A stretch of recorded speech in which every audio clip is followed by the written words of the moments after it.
the school year underway, many parents are struggling to find their children's ADHD medication. Adults who rely on the medications are also having a hard time themselves. Adderall and other stimulants have been in short supply for nearly a year now. Let's bring in Beth Galvin, our Fox Medical Team reporter, to talk more about this. Beth, first off, what's driving the shortage of these medications?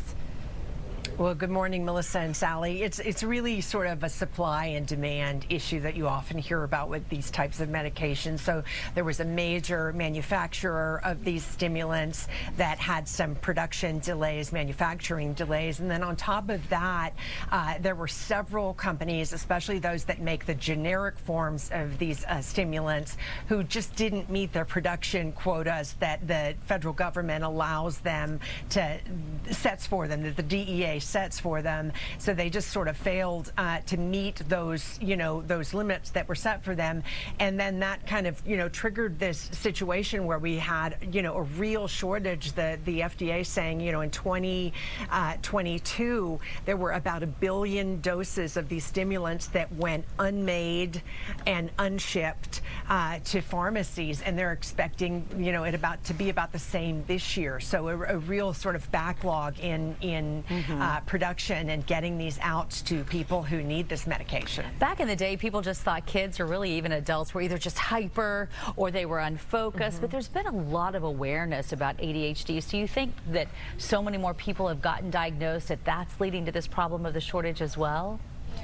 Well, that was the demand part that I mentioned, in the supply and demand issue. Demand has never been higher for these stimulants. And I think one real reason is that during the pandemic, a lot of adults started realizing that they were having trouble with paying attention, with staying on task, with functioning day to day, and started, sort of looking into, could I have the adult form of ADHD, which of course you can have.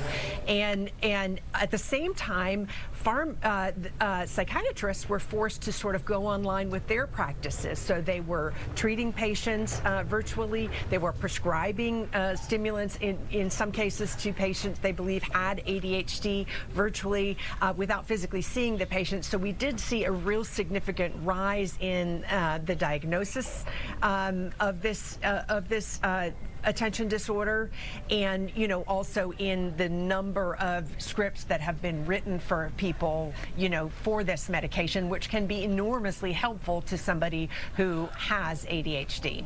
All right, Beth, and finally, real quick, what should someone do if they cannot get their medication? You have to keep trying and work with your doctor to see if there's a workaround for you or a different medication that you might be able to switch to.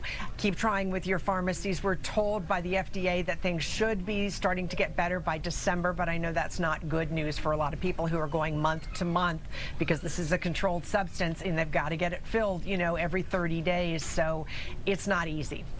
All right. No, it's not, Beth. Thank you for walking us through this, and hopefully this will end soon. People can get back on track. Yeah.